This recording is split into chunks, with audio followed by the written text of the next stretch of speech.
Hey, Honors Physics, let's take a look at our next unit, which is magnetism.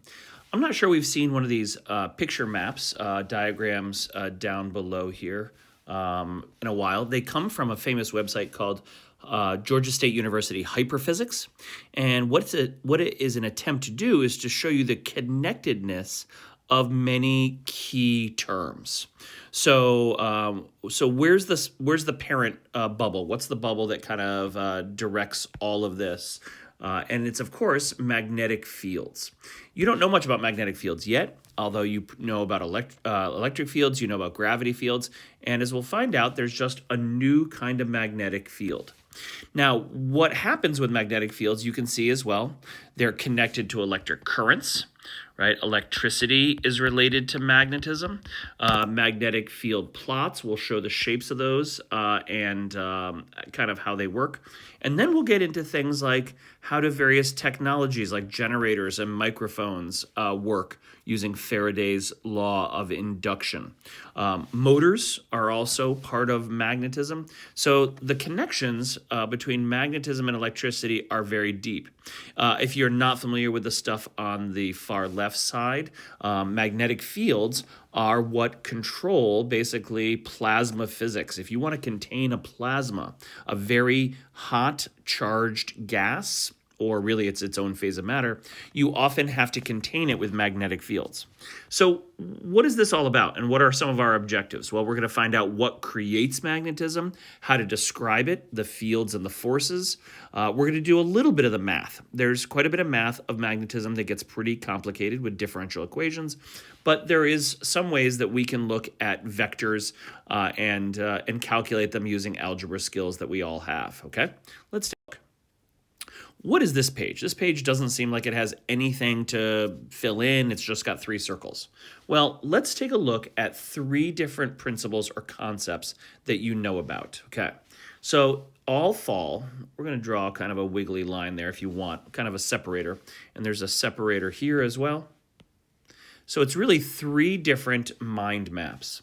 Let's go to the first one. The first one is all about gravity. So all fall, we found out that gravity, right, or G fields, exist around everything that has mass. So the way this little mind map works is the source goes at the top.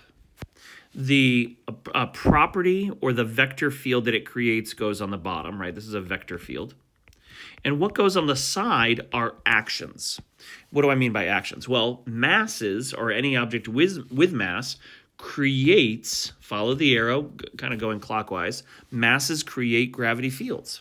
So if we were to take a picture of Earth, the big blue marble, and we were to describe the gravity field, we would say it's inward radially, right, pointing toward the core of the planet. And what causes that gravity is, of course, the large mass that we have right here. So masses create gravity fields. Pretty obvious, right?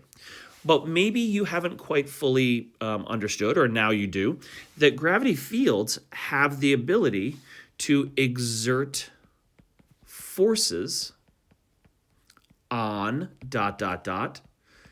other masses. So if I were to put a person in skydiving here on Earth, they're going pretty fast. Well, they would feel that gravity force. I'm going to use a red vector that is created by the gravity field, right? This object with mass is attracted to the Earth, which has mass. So masses create gravity fields, and gravity fields exert forces on other masses. And you saw this once again when we looked at electric fields. Do you know what the source is? The source of all electric fields are charges. And it can be anything that's positive or negative. And we don't care what that charge is doing. That charge can just exist. And as soon as it exists, it creates, and I'm going to change color, it creates an E field or an electric field. Okay? And if we were to do a quick reminder of what that looks like, here's a positive source, and the E field radiates outward from that. We could do plates, we could do lots of complex shapes, but the E field fundamentally, if it's a positive source, they come out of positives. Now, do they exert forces or do they create forces? They do. And what do they exert forces on? Well, E fields exert forces. And what force are we talking about? Fe on ... other charges. So it's a kind of a principle that all fields are created by a certain property, the source, and that field exerts forces on that same property that creates the field. Well, guess what? That's exactly what magnetic fields do. And maybe you've heard of a magnetic field that surrounds a magnet. Maybe you know our planet has a magnetic field. So what is the source? I bet it's hard to describe the one thing that all magnetic fields have in common. Most people don't know that. And the key answer is that the charges have to be moving. It's moving charges create B fields. And a B field, yep, that's unfortunate, right? That's a magnetic field, that it's a letter B. Doesn't make sense. But we sometimes run out of letters, right? M for mass and things like that. So a B field is a magnetic field. And that magnetic field can exert a force on any moving charge. So let's do a quick check-in, right? Moving charges create magnets or magnetic fields. Magnetic fields exert forces on moving charges. And by the way, what's the name of that force? We're going to call it FB instead of FE, of course. So if you think about it, a single electron that has no velocity, right, has an E field. Let's do it like a checkbox, right? E field. But the moment that electron has a velocity vector, now, right, it has an E field because it's still charged, but it also has a B field. So this is where electromagnetism, basically, we realize that if you're a moving charge, you have a constant kind of duality. You're creating an electric field because you're charged, and because you have a velocity or you're moving, you have a B field. And you might say, well, what do you mean by moving charges? Anywhere, anytime? Yep, any moving electron or proton creates a magnetic field. And it could be at the electron, like atomic level, or it could be a circuit carrying electricity. All of those not be separated magnetic fields. Okay, so how does a magnet work? Here's some quick facts, right? All magnets have poles, north and south. A little bit like how charges have positive and negative, but don't equate them to each other. Magnetic poles exert a force. So we would feel there's a field in all directions around the magnet, but the force would be strongest at the poles. The area around that magnet, right, is called its magnetic field, and its unit is Teslas. Named for Nikola Tesla, who was an inventor of generators at the late 1800s, early 20th century, and mastered electromagnetism. Many say ahead of his time and savant-like and brilliant, but also had a troubled life because he was never the owner of the company. He worked for someone else, and sometimes there was some contention over that and who owned his intellectual rights and patents and things like that. So named for Nikola Tesla, the inventor.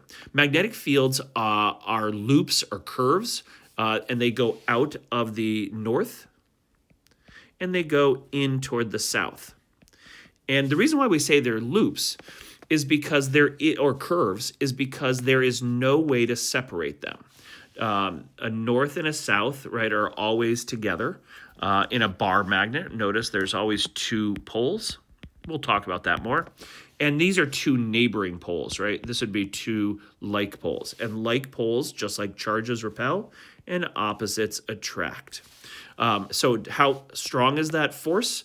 It depends on how far apart the magnets are. I bet you've experienced different levels of magnets. Toys have very weak magnets, but there's also some rare earth metals that have the element neodymium in it. Rare earth metals are rare earth metals and there's more than one, but neodymium is the most famous of the elements.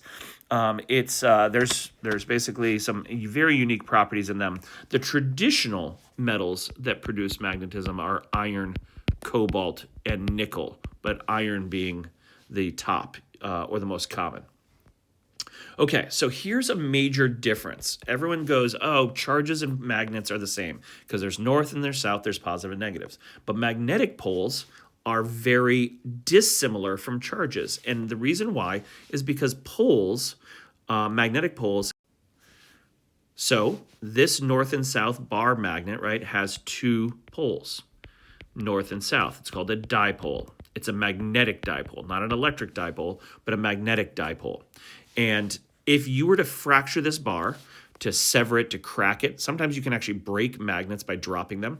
The magnet would, quote unquote, heal itself so that this end would have two, right? Would it be two dipoles? Is that redundant? Maybe that's redundant. And this would have a dipole. And then if you broke it again, but notice what you cannot do. You can't separate north and south. Well, that's true at least now.